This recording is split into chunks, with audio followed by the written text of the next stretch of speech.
Hello aspirant, welcome to Baruipur competitive centre. তো আমরা Lucent ফিজিক্সের প্রতিটা চ্যাপ্টার ধরে ধরে আলোচনা করছিলাম। আজকে আমরা 8 নম্বর চ্যাপ্টার আলোচনা করব। সেটা কি? সেটা হচ্ছে ভিসকোসিটি, তাই না? আমরা অলরেডি 7টা চ্যাপ্টার আলোচনা করে দিয়েছি। তো এবার ভিসকোসিটি।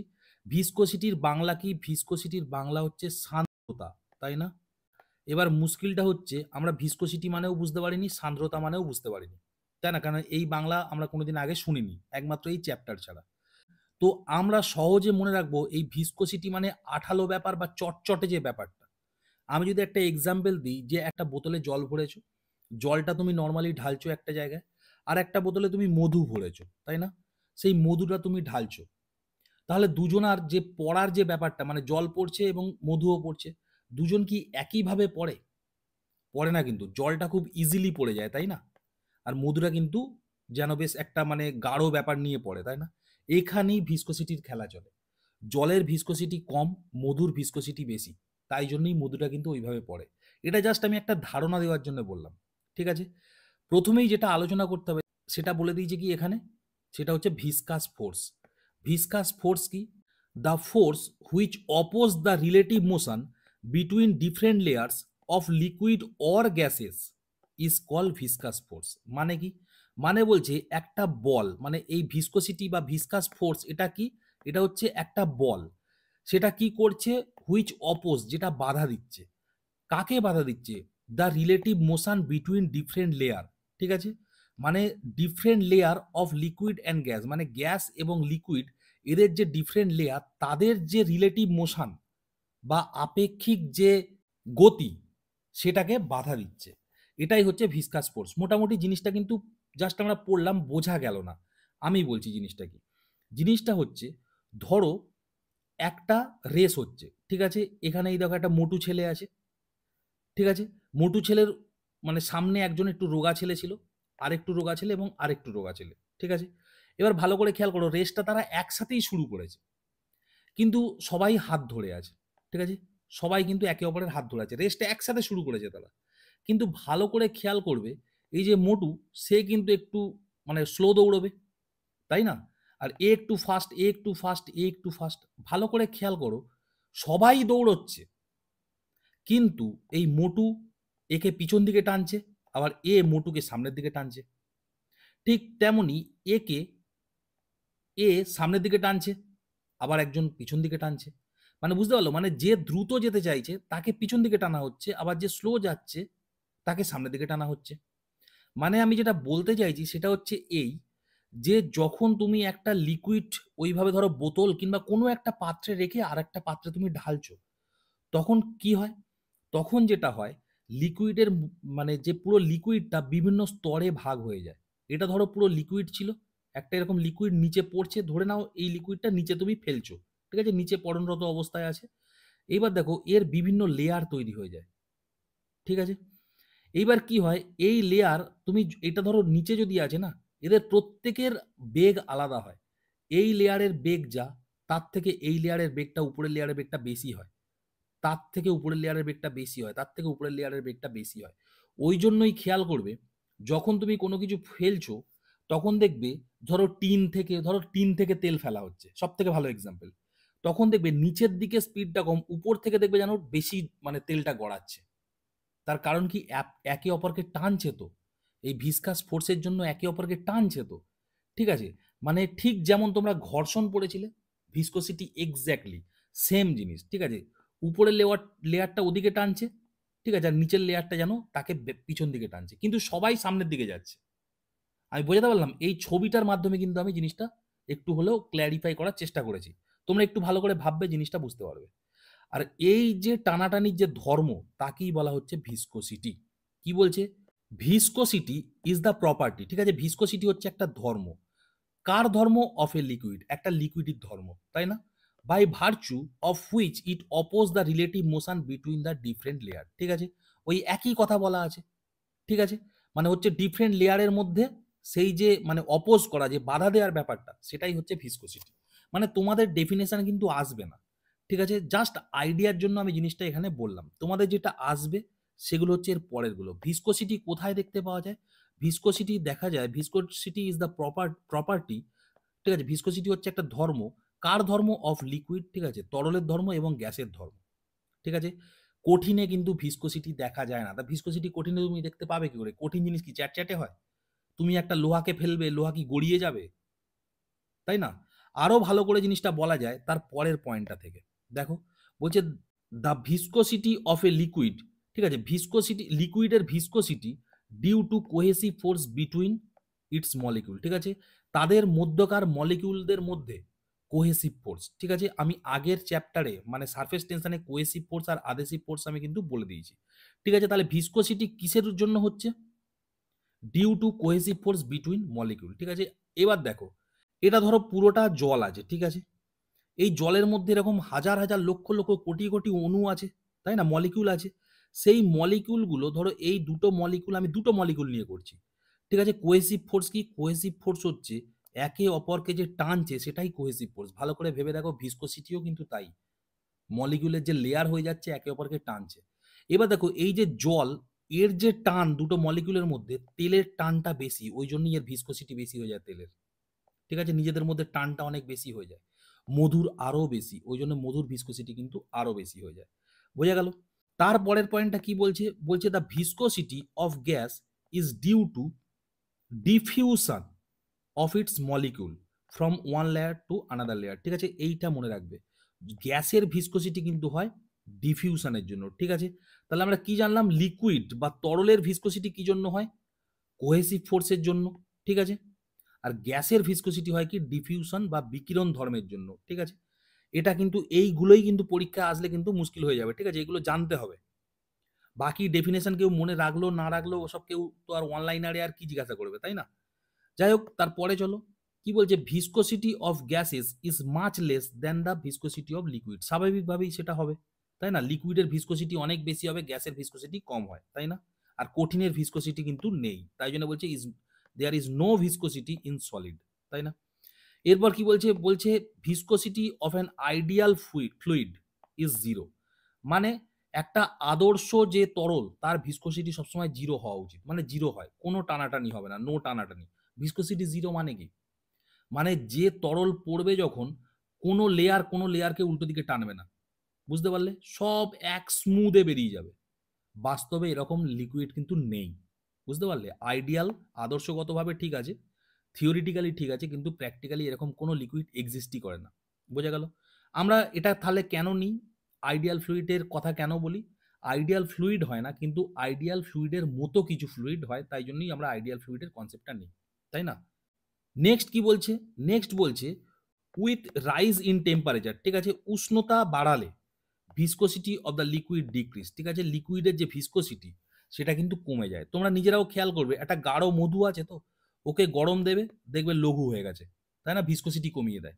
আবার দেখো, গ্যাসের ক্ষেত্রে কি হয়? উষ্ণতা যখন তুমি বাড়াবে তখন কি হচ্ছে? ইনক্রিজ হয়ে যাচ্ছে। গ্যাসের ক্ষেত্রে কি হয়? ভিসকোসিটি বেড়ে যায়। কেন হয়? তুমি নিজেও জানো, যখন একটা গ্যাস ধরো, এই মানে ড্রামে ধরো গ্যাস ভরা আছে, ঠিক আছে? তুমি আগুন জ্বালালে, ধরো নিচে আগুন দিচ্ছ, তখন কি হবে বলো তো? এর যে অণু, মানে ভিতরেগুলো আছে অণুগুলো, সেই অণুগুলো কি হয়?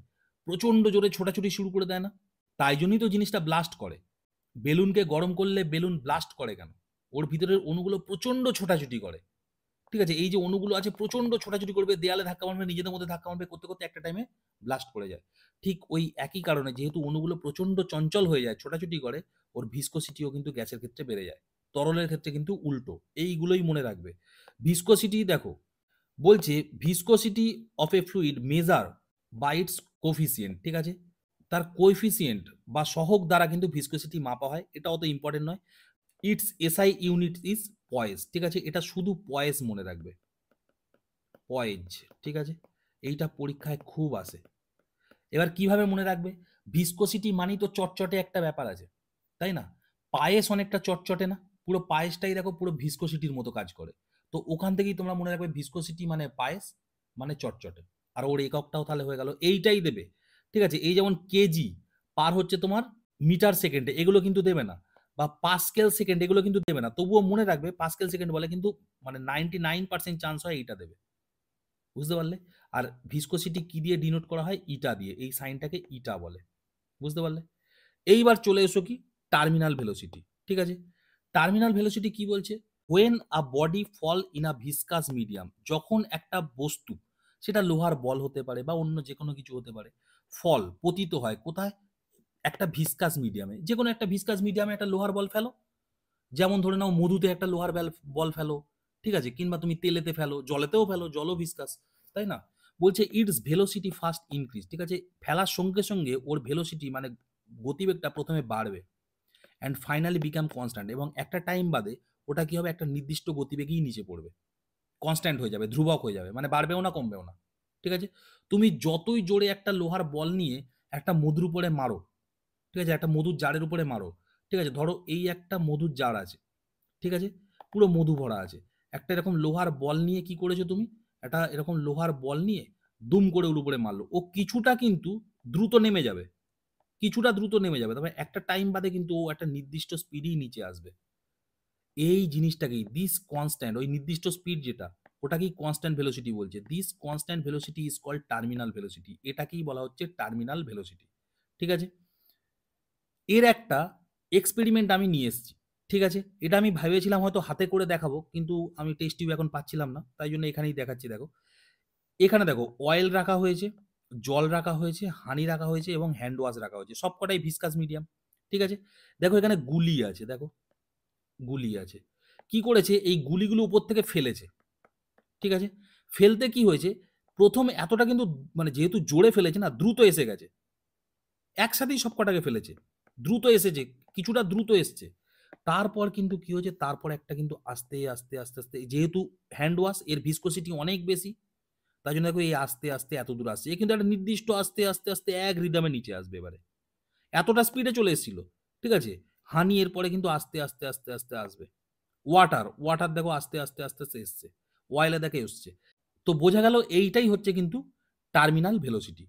নেক্সট, ইন দিস সিচুয়েশন, এই সিচুয়েশনে কি হচ্ছে, the weight of the body, ঠিক আছে, বস্তুটার ওজন ইজ ইকুয়াল টু, সমান সমান, কার সমান, বলছে সাম অফ দ্য ভিসকাস ফোর্স এবং ফোর্স অফ বুয়েন্সি, ঠিক আছে, প্লবতা বল, ঠিক আছে। তাহলে এই যে ওজনটা, এই যে বস্তু যেটা পড়ছে, তুমি যে বস্তুটা ফেলেছো, সেই বডিটার ওজন কার সমান, ভিসকাস ফোর্স এবং ফোর্স অফ বুয়েন্সির সমান, ইম্পর্টেন্ট মনে রাখবে। আর এটাই বলা যায় that is the net force on the body is zero, মানে টোটাল যে নেট ফোর্সটা হচ্ছে সেটা কি হচ্ছে, ওই বডির জিরো হয়ে যাচ্ছে, ঠিক আছে। মানে সোজা কথা কি, সোজা কথা, তুমি তো নিজে এই এখানে এই যে মানে এই যে গুলিটা তুমি নিজে তো ফেললে, জোরেই ফেলেছো, কিন্তু কি হচ্ছে, এর যে ওজন বরাবর, যে ও তো ওজন বরাবরই নিচে পড়বে, নিজের যত ওজন সেই বরাবরই তো পড়বে, কিন্তু কি হচ্ছে, উল্টো দিকে প্লবতা বল কাজ করছে এবং সঙ্গে কি হচ্ছে, সঙ্গে ভিসকাস ফোর্স কাজ করছে, সুতরাং কি হচ্ছে, বলছে এটা কি হচ্ছে, নেট ফোর্সটা কি হয়ে যাচ্ছে, net force on the body zero হয়ে যাচ্ছে, বোঝা গেল। নেক্সট কি বলছে, বলছে the terminal velocity of a spherical body falling in a viscous medium, মানে কি, মানে একটা বডি দেখো, স্ফেরিক্যাল বডি মানে এই যে গুলিটা আমি ধরেছিলাম, সে হচ্ছে falling in a viscous medium, ঠিক আছে, এই গুলিটা এই ভিসকাস মিডিয়ামে নিচে আসছে, তাই না, নিচে পড়ছে সেটা, বলছে ওর টার্মিনাল ভেলোসিটি কত হচ্ছে, ওর টার্মিনাল ভেলোসিটি হচ্ছে ইজ প্রপোর্শনাল, কি হচ্ছে, সমানুপাতিক, কার সমানুপাতিক, the square of the radius of the body, ওই যে বস্তুটা, ওই যে গুলিটা, এখানে যে গুলিটা আমি নিয়েছি, ওই গুলিটার যে রেডিয়াস তার স্কোয়ার। মানে তুমি ভাবো এই রেডিয়াস বড় ছোট মানে কি, রেডিয়াস মানে কি ব্যাসার্ধ, ব্যাসার্ধ বড় হয়ে যাওয়ার অর্থ কি, গুলিটা বড় হয়ে যাচ্ছে, তাই না। তা তুমি এখানে একটা ধরো মধু নিয়েছো, মধুতে একটা ছোট গুলি ফেলছো, একটা বড় গুলি ফেলছো, তো ন্যাচারালি বড় গুলিটা আগে চলে যাবে, তাই না, তার কারণ কি, তার রেডিয়াস বা ব্যাসার্ধ বেড়ে গেছে।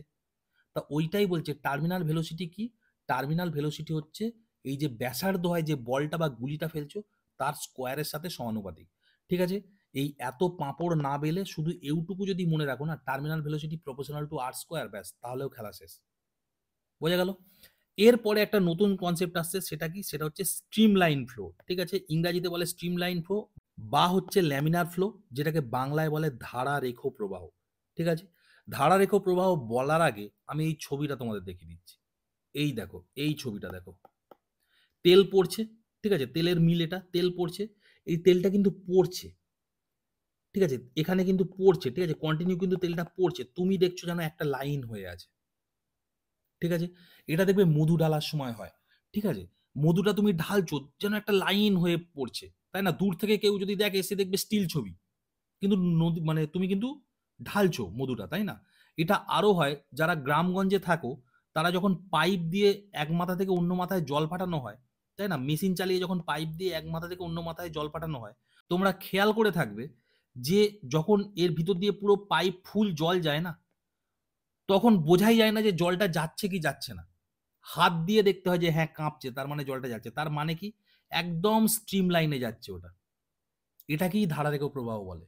আরেকটা এক্সাম্পল দিই, যখন পিঁপড়েরা যায় দেখবে লাইন দিয়ে যায়, তাই না? ওটাও ধারারেখ প্রবাহ। বুঝতে পারলে? তাহলে এখানে চলো, এখানে ডেফিনেশনে কি বলছে বা সংজ্ঞায় কি বলছে দেখা যাক।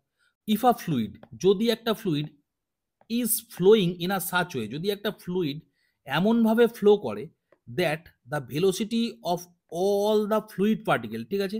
ওই যে ফ্লুইড পার্টিকেল মানে ফ্লুইডের যে সমস্ত পার্টিকেল বা কণাগুলো আছে তার যে ভেলোসিটিটা reaching a particular point is same at all time, যদি একটা পার্টিকুলার পয়েন্টে পৌঁছায় বা রিচ করে সেম, ঠিক আছে, একই টাইমে at all time, then the flow of the fluid is said to be streamline flow, তাহলেই ওই ফ্লুইডটাকে আমরা কি বলবো? স্ট্রিমলাইন ফ্লোতে যাচ্ছে। সোজা কথা আমি যেটা বলে দিচ্ছি, বাংলায় যেটা সোজা হয় সেটা হচ্ছে, ধরো একটা ফ্লুইড যাচ্ছে, তো এই ফ্লুইডের ভিতরে প্রচুর পার্টিকেল আছে, লক্ষ লক্ষ কোটি কোটি পার্টিকেল আছে, তাই না? ধরো এখানে এই পার্টিকেলটা 1 সেকেন্ডে এত দূর আসছে, এর পাশের পার্টিকেলটাও 1 সেকেন্ডে এত দূরই আসছে, ঠিক আছে?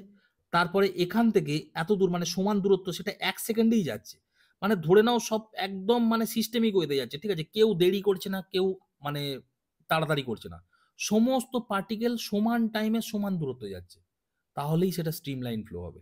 মানে সোজা কথা আমি তোমাদের যে পিঁপড়ের এক্সাম্পলটা দিলাম, এ যতটা টাইমে এখানে এসে পৌঁছাবে, এ আবার ততটা টাইমে এখানে গিয়ে পৌঁছাবে, তাই না? তাই জন্য দেখবে একসঙ্গে যেন লাইন দিয়ে যাচ্ছে। আবার এই পিঁপড়েটা ঠিক ততটা টাইমে এখানে গিয়ে পৌঁছাবে। তাহলে এটাই হচ্ছে ধারারেখ প্রবাহ। যে thus in the streamline flow, বলছে এই ধারারেখ প্রবাহ each particle follows the same path, অবশ্যই একদম পিঁপড়েকে ফলো রাখবে, ওরা সবাই কি করে? একই পথ, সেম পাথ ফলো করে, তাই না? As followed by the previous particle, ঠিক আছে? আগের যে পার্টিকেল সে যে পথে যায় এরাও সেই পথে যাবে, তাই না? ঠিক যেমন পিঁপড়ে যায়, আগের পিঁপড়েটা যে পথে গেছে সে এই পরের পিঁপড়েরাও ঠিক সেই পথেই যাবে, পাসিং থ্রু দ্যাট পয়েন্ট, ঠিক আছে? একই পয়েন্ট দিয়ে যাবে, ওই একই গল্প। এই যে ধারারেখ প্রবাহ এর কন্ডিশন কি? এর কন্ডিশন আমি মনে রাখি V2 দিয়ে। মানে এক, ভিসকোসিটি খুব হাই হলে ভালো হয় এবং ভেলোসিটিটা লো হলে ভালো হয়। বুঝতে পারলে? ভিসকোসিটি হাই এবং ভেলোসিটি লো হলে কি হয়? স্ট্রিমলাইন ফ্লোটা ভালো হয়, ঠিক আছে? নেক্সট দেখো ক্রিটিক্যাল ভেলোসিটি। আমি যেটা বলছিলাম, তুমি দেখবে একটা কল খুলবে, কলে দেখবে খুব সুন্দরভাবে স্ট্রিমলাইন ফ্লো হচ্ছে, ঠিক আছে? টাইম যে ট্যাপ কলগুলো হয় না, আস্তে আস্তে আস্তে আস্তে দেখবে খুলবে, দেখবে খুব সুন্দরভাবে লো, দেখবে ভেলোসিটিটা লো রাখবে তখনই হবে। এই যে ভেলোসিটি মানে যে গতিবেগ সেটা লো রাখবে, তাই না? ওই যেমন হয় না উপরের যে নবটা ঘোরালে, মানে বাড়ির বেসিনে যে কলগুলো হয় আর কি আমাদের, ঠিক আছে, ট্যাপ কল, সেটা কি করবে? সেটা হচ্ছে তুমি আস্তে করে খুলবে, দেখবে স্ট্রিমলাইন ফ্লো হচ্ছে, দেখবে সরু হয়ে জলটা পড়ছে কিন্তু একই ধারায় পড়ছে, ওই জন্যই ধারারেখ প্রবাহ। আস্তে আস্তে ওটা বাড়াবে, বাড়াবে, বাড়াবে। একটা পার্টিকুলার টাইম এমন আসবে যার থেকে একটু বাড়ালেই কিন্তু ওটা কি হয়ে যাবে? ও আর ওইভাবে স্ট্রিম লাইনে আসবে না, তখন দেখবে এ ওর মাথায় পড়ছে, এ ও হচ্ছে, মানে ব্যাস গেল, স্ট্রিম লাইন ফ্লো গেল। ওই যতদূর তুমি বাড়াতে পারলে ততদূর পর্যন্ত যতটা বেগ ছিল সেটাকেই বলা হচ্ছে ক্রিটিক্যাল ভেলোসিটি, ঠিক আছে? দেখো কি বলছে, বলছে দ্য ম্যাক্সিমাম ভেলোসিটি, সর্বোচ্চ ভেলোসিটি আপ টু হুইচ, যেটা পর্যন্ত fluid motion is stream line is call critical velocity. মানে তুমি বেগ বাড়াও, বেগ বাড়াতে বাড়াতে এমন একটা জায়গায় পৌঁছে যাবে যার পরে কিন্তু আর স্ট্রিম লাইন থাকবে না, সেই ম্যাক্সিমাম যতদূর পৌঁছানো যাচ্ছে ভেলোসিটিটা ততটাই হচ্ছে আমাদের ক্রিটিক্যাল ভেলোসিটি। বোঝা গেল? তাহলে বলছে ক্লিয়ারলি, স্পষ্টতই, if the velocity of the fluid is below critical velocity, মানে যখনই কোনো একটা ফ্লুইডের ভেলোসিটিটা কি হবে? এই যে ক্রিটিক্যাল ভেলোসিটির নিচে হবে, তখনই কিন্তু সেটা কি হবে? স্ট্রিম লাইন ফ্লো হবে, ঠিক আছে? আর যদি তার উপরে চলে যায়, তাই না? বলছে velocity is above the critical velocity, যখন এই ভেলোসিটিটা উপরে চলে যাবে তখন কি হবে? তখন যেটা হয় সেটাকেই বলে টার্বুলেন্ট। বোঝা গেল? এই যে আমরা বলি না জল টার্বুলেন্ট হচ্ছে, ওটাই হচ্ছে ক্রিটিক্যাল ভেলোসিটির উপরে যাওয়ার ফল। বুঝতে পারলে? আমি একটা এক্সাম্পল দিই। দেখবে আমাদের যখন স্কুল ছুটি হতো, তখন দেখবে ১ম দিকটা দেখবে ছাত্রগুলো বেরোচ্ছে, দেখবে স্ট্রিম লাইনে বেরোচ্ছে। তারপরে যখন পিছনের ছাত্রগুলো মানে স্পিডে আসতে শুরু করলো, দেখবে একটা টাইম বাদে দেখবে হুড়মুড়িয়ে সব বেরোতে শুরু করলো। তাহলে ১ম টা যদি স্ট্রিম লাইন ভেলোসিটি হয়, তাহলে পরে ওই হুড়মুড়িয়ে পড়াটা কি হচ্ছে? Turbulence velocity. তাই না? তার কারণ কি? তার কারণ হচ্ছে একটা নির্দিষ্ট মানে ক্রিটিক্যাল ভেলোসিটি ক্রস করে গেলে সামনের যে ছেলেগুলো ছিল বেরোনোর সময় তারা কিন্তু পড়বে। আর তার উপরে চেপে বসবে কারা? যারা পিছন দিক দিয়ে আসছে। সুতরাং তৈরি হবে টার্বুলেন্স। ঠিক ঠিক যেমনটা এখানে হচ্ছে, তাই না? এইবার কি বলছে দেখো, বলছে if the velocity of flow is less than critical velocity. বলছে যখন কোনো তরলের ফ্লো কি হচ্ছে? Less than critical velocity. ঠিক আছে? ক্রিটিক্যাল ভেলোসিটির নিচে যখন হবে, তাই না? ক্রিটিক্যাল ভেলোসিটির নিচে যখন কোনো তরলের ফ্লো হবে তার মানে কি? সে স্ট্রিম লাইনে চলছে। যখনই কোনো ফ্লুইড স্ট্রিম লাইনে চলবে, তাই না? তখন সেই ফ্লুইডটা ডিপেন্ড করে কিসের উপরে? তার ফ্লো সম্পূর্ণভাবে ডিপেন্ড করবে তার ভিসকোসিটির উপরে। এটা একদম মনে রাখবে, খুব ইম্পর্টেন্ট জিনিস এটা। আমি আবারও বলছি, if the velocity of flow is less than critical velocity, the rate of flow of the fluid depends basically on the viscosity of the fluid. মানে কি? মানে হচ্ছে কোনো ফ্লুইডের গতিবেগ বা ভেলোসিটি যদি ক্রিটিক্যাল ভেলোসিটির নিচে হয়, অর্থাৎ স্ট্রিমলাইন ফ্লোতে চলে, তখন তার রেট অফ ফ্লো মানে সে কত জোরে যাবে বা আসতে যাবে সেটা ডিপেন্ড করে কার উপরে? তার ভিসকোসিটির উপরে। বুঝতে পারলে? আর কি বলছে? If the velocity of the flow is more than critical velocity, যখন তার ভেলোসিটিটা ক্রিটিক্যাল ভেলোসিটির থেকে বেড়ে যাবে, তখন কি হচ্ছে? দ্য রেট অফ ফ্লো কার উপর ডিপেন্ড করছে? মানে ওই লিকুইডটা কতটা জোরে যাবে সেটা কার উপর ডিপেন্ড করছে? The density of the fluid. ঠিক আছে? ওই ফ্লুইডের ডেনসিটি কত, ঘনত্ব কত। বোঝা গেল? এক্ষেত্রে কিন্তু তারা ভিসকোসিটির উপর ডিপেন্ড করবে না, নট অন ভিসকোসিটি। এইবারে তোমাদের অনেকের মধ্যে একটা প্রশ্ন অলরেডি এসেছিল, আমি বুঝতে পেরেছি যে ভিসকোসিটি আর মনে হচ্ছে গাঢ়ত্ব ব্যাপারটা একই। এখানে দেখো জিনিসটা আলাদা করে দিল, ভিসকোসিটি আর ডেনসিটি কিন্তু একই না। একই মনে হলেও কিন্তু জিনিসটা একই না। যদি একই হতো তাহলে এই কথাটা এখানে লিখতো না, তাই না? আমি আরেকবার সহজে বলে দিই। ধরো একটা জল বা যেকোনো একটা তরল বা ফ্লুইড যাই হোক না কেন, সে এখান দিয়ে যাচ্ছে। ঠিক আছে? তার রেট অফ ফ্লো, সে কতটা জুড়ে যাবে বা আসতে যাবে সেটা কিসের উপর ডিপেন্ড করে? ভিসকোসিটির উপরে। কখন? যখন তার ওই ক্রিটিক্যাল ভেলোসিটির নিচে তার স্পিডটা থাকে বা ভেলোসিটিটা থাকে। বোঝা গেল? আর আরেকটা জিনিসের উপর ডিপেন্ড করতে পারে, সেটা হচ্ছে ডেনসিটি। সেটা কখন? সেটা হচ্ছে এই ক্রিটিক্যাল ভেলোসিটির উপরে যখন স্পিডটা বেরিয়ে যাবে তখন ডেনসিটির উপর ডিপেন্ড করবে। ঠিক এই কারণেই on the eruption of the volcano, ঠিক আছে, অগ্নুৎপাতের সময় the lava coming out of it flows very swiftly, তাই না? লাভাটা খুব দ্রুত গতিতে বেরিয়েছে, অলদো এর ডেনসিটি খুব হাই। এখানে ভিসকোসিটিটাও কি বলছে? হ্যাভিং লার্জ ভিসকোসিটি, তাই না? ভিসকোসিটি প্রচন্ড বেশি, তাই জন্য কি হচ্ছে? লাভাটা খুব দ্রুত গতিতে বেরিয়ে আসে। বোঝা গেল? তো এই হচ্ছে মোটামুটি ভিসকোসিটি, তাই না? এখানে আরেকটা জিনিস আছে, সেটা কি? সেটা হচ্ছে বার্নৌলিস থিওরেম। ঠিক আছে? আমি আগেই বলছি বার্নৌলিস থিওরেম যেটা লেখা আছে সেটা হয়তো অনেকে বুঝতে পারবে না, কিন্তু বার্নৌলিস থিওরেম তোমাদের কিন্তু ওই একই গল্প, সংজ্ঞা তো আসবে না, যেটা আসবে সেটা আমি খুব সহজে বুঝিয়ে দেবো। চলো কি বলছে বার্নৌলিস থিওরেম। বলছে according to the Bernoulli theorem অনুযায়ী কি বলছে? In case of streamline flow of the incompressible and non viscous fluid. ঠিক আছে? সোজা কথা, বার্নৌলির থিওরেমের জন্য প্রথম কি দরকার? প্রথম হচ্ছে একটা স্ট্রিমলাইন ফ্লো দরকার, মানে এখানে টার্বুলেন্ট চলবে না। আরো যদি গুছিয়ে বলি তাহলে কি? ক্রিটিক্যাল ভেলোসিটির নিচে স্পিডটা হতে হবে, তাই না? স্ট্রিমলাইন লাগবে। আর কি লাগবে? আর লাগবে ইনকম্প্রেসেবল অ্যান্ড নন ভিসকাস ফ্লুইড। ঠিক আছে? ইনকম্প্রেসেবল মানে কি? যেটাকে কোনো কম্প্রেস করা যাবে না, মানে চেপে সংকুচিত করা যাবে না, সেটা হলেও হবে না। আর কি বলছে? আর নন ভিসকাস ফ্লুইড, তাই না? নন ভিসকাস ফ্লুইড মানে কি? আদর্শ ফ্লুইড, তাই না? আমি আগেও বলেছি, মানে বার্নৌলির থিওরেম লাগাতে গেলে প্রথমেই কিন্তু এই তিনটে কন্ডিশন লাগবে। স্ট্রিমলাইন ফ্লো হতে হবে, ইনকম্প্রেসেবল হতে হবে, এবং ভিসকাস হলে হবে না, মানে নন ভিসকাস, তাই না? আইডিয়াল ফ্লুইড হতে হবে। এবং সেই ফ্লুইডটা যদি কোনো টিউবের মধ্যে দিয়ে যায়, তার টোটাল এনার্জি কি হবে? তার total energy per unit volume of the fluid is same all point. ঠিক আছে? ফ্লুইডের প্রত্যেক একক ঘনত্বে সেটা কি হবে?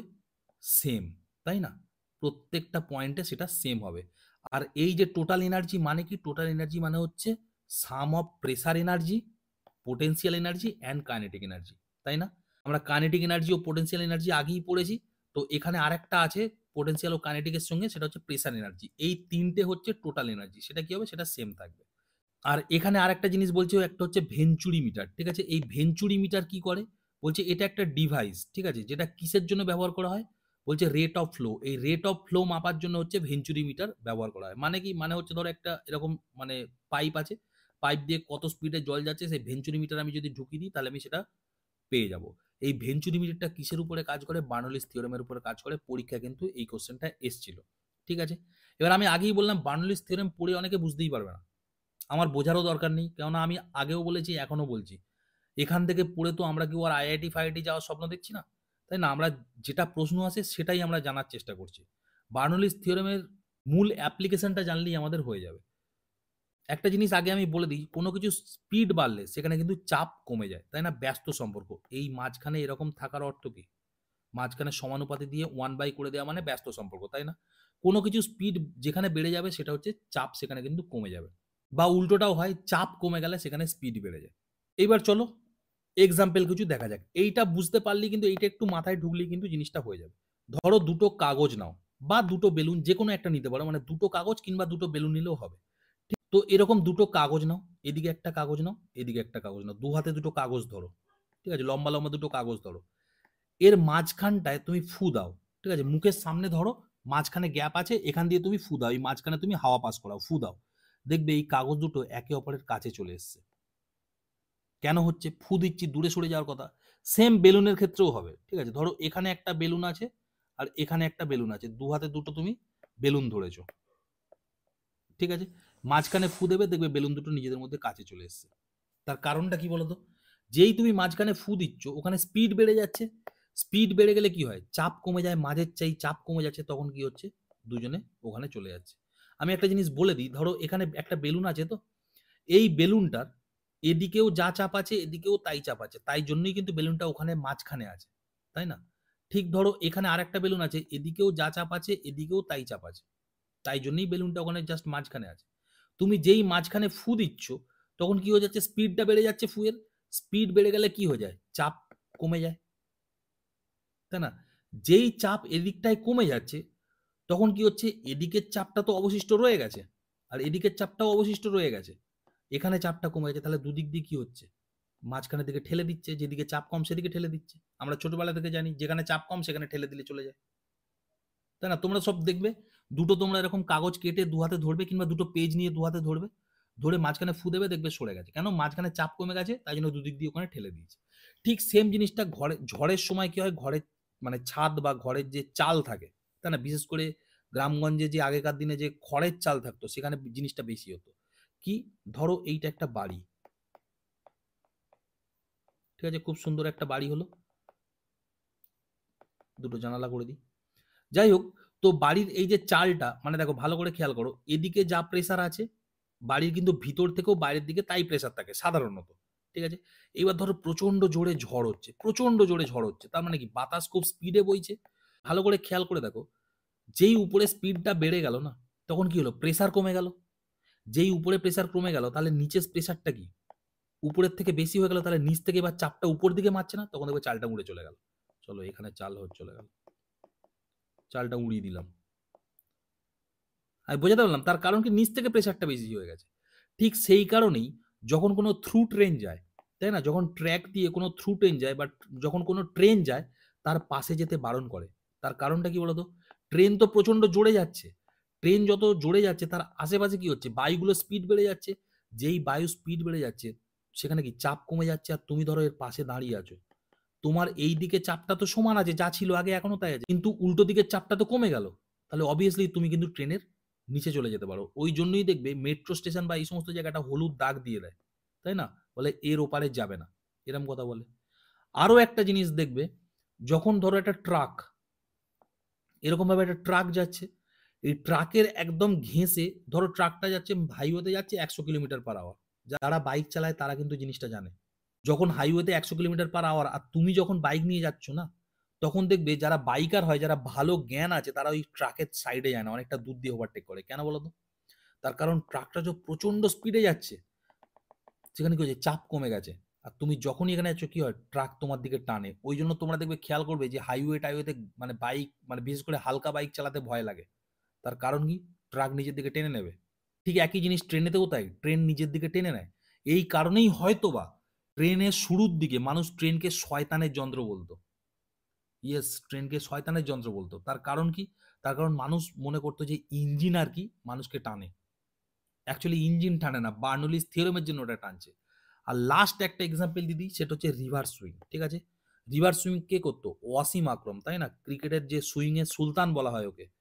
তো তিনি রিভার্স সুইংটা আবিষ্কার করেছিল। তিনি কিন্তু বার্নৌলিস থিওরেম জানতো না, তবু তিনি আবিষ্কার করেছিল। কি করেছিল দেখো, এইটা ধরো একটা ক্রিকেটের বল। ঠিক আছে, ক্রিকেটে তোমরা জানো সবাই সুইং। সুইং মানে কি, যারা জানো না আমি বলে দিই। একটা বল ধরো জোরে ছুড়লাম, তো বলটা হাওয়াতে একটা দিকে বেঁকে যায়, সেটাকে রিভার্স সুইং বলে। বুঝতে পারলে? তো দেখো, জিনিসটা কি, জিনিসটা হচ্ছে এই ধরো বল, দেখবে বলের মাঝখানে এরকম সেলাই করা থাকে। যে ইন্টারন্যাশনাল ক্রিকেটে যে বল খেলা হয়, মাঝখানে এরকম সেলাই করা থাকে। বলের একদিকটা চোখে দেখা যায় না, কিন্তু একদিকটা একটু রাফ সাইড থাকে। ঠিক আছে, প্রথম নতুন বল দিলে তো বোঝা যায় না, কিছু ওভার বল করার পরে বা মানে মানে 25-30 ওভার বল খেলার পরে কিন্তু একটা সাইড রাফ হয়ে যায়, আর একটা সাইড প্লেন থাকে। ঠিক আছে, ওই জন্য দেখবে বিরাট কোহলি সবসময় কি করে, দেখবে ওই বোলাররা বল করে আর ওরা কি করে, দেখবে সবসময় দেখবে বলটা নিয়ে ঘষছে, প্যান্টে দেখবে সবসময় ঘষছে। ওরা কিন্তু সবসময় এই সাইডটা ঘষে, প্লেন সাইডটা ঘষে, আরো প্লেন করে, আরো প্লেন করে। ঠিক আছে, কেন প্লেন করে ভালো করে খেয়াল করো। এই যে বলটা, ধরো আমাদের বুমরা জোরে বলটা ছুড়লো, ঠিক আছে, বলটা যখনই ছুড়লো কি হলো, এদিকে তো হাওয়া আছে। এবার হাওয়া ভালো করে খেয়াল করো, এখানে হাওয়া স্পিডে চলে যাবে না, কেন? কোনো তো আটকাচ্ছে না। আর এখানে হাওয়া দেখো আস্তে আস্তে যাবে, কারণ এখানে হাওয়া আটকাচ্ছে, রাফ সাইড, হাওয়া আটকাচ্ছে। এবার ভালো করে খেয়াল করে দেখো, এখানে ব্যাটসম্যান ব্যাট করছে। ঠিক আছে, এখানে ব্যাটসম্যান ধরো ব্যাট করছে। ঠিক আছে, কিংবা এখানে 3টে উইকেট আছে। যাই হোক, তো এখানে ভালো করে দেখো, এবার এই দিকটা যেহেতু হাওয়া স্মুথলি বেরিয়ে যাচ্ছে, এখানে হাওয়া স্পিড বেশি। যেই হাওয়া স্পিড বেশি, কি হচ্ছে, চাপ এদিকটায় কমে গেল, তাই না? এদিকটায় চাপ কি হলো, স্পিড বেশি, সুতরাং চাপ কমে গেল। তাহলে এদিকে যেহেতু চাপ কমে গেল, তাহলে বলটা দেখো হাওয়াতেই এদিকে কাটবে না, কেন? এদিকে প্রেসারটা তো তখন বেশি দেবে। এইটাই হচ্ছে রিভার্স সুইং, যেটা এনেছিল ওয়াসিম আকরম। বুঝতে পারলে? বল যখন পুরনো হয়ে যায়, তখন হচ্ছে একদিকটা, যে দিকটায় প্লেন আছে সেদিকটায় আরো বেশি প্লেন করা হয়। ওই জন্যই দেখবে বলে থুতু টুতু লাগানো বারণ। তার কারণ কি, আরো প্লেন হয়ে যাবে, বলটা আরো রিভার্স হবে। বুঝতে পারলে? এই জন্য ক্রিকেট বল কিন্তু খুব সেন্সিটিভ, ওটা কামড়ানো যায় না। সাইদ আফ্রিদি কি করেছিল, এই সাইডটা কামড়াচ্ছিল, ওই জন্য ওকে ব্যান করেছিল না একবার। পাকিস্তানের প্লেয়ার সাইদ আফ্রিদি, এই দিকটা যদি কামড়ে দেয়, আরো কি হয়, রাফ হয়ে যাবে, তাহলে আরো রিভার্স সুইং হবে, তাই না? আবার যদি লালা লাগিয়ে দেয় এই দিকটায়, তাহলে কি হচ্ছে, আরো তেলতেলা হয়ে যাবে, আরো রিভার্স সুইং হবে। মানে অনেক উপায় আছে।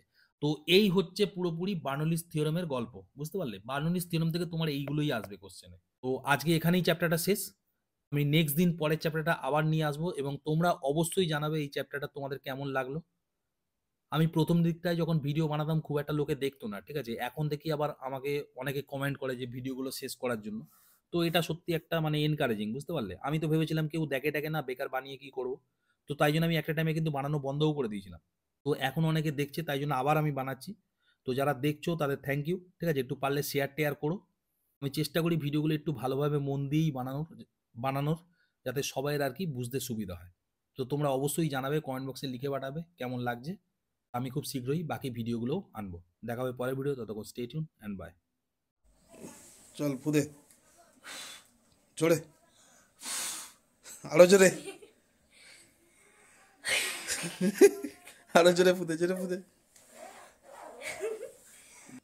Roll camera action. বাহ, একদম বার্নৌলিস থিওরেম হয়ে গেছে। এবার মাঝে ফুদে গুবলাই, ফুদে।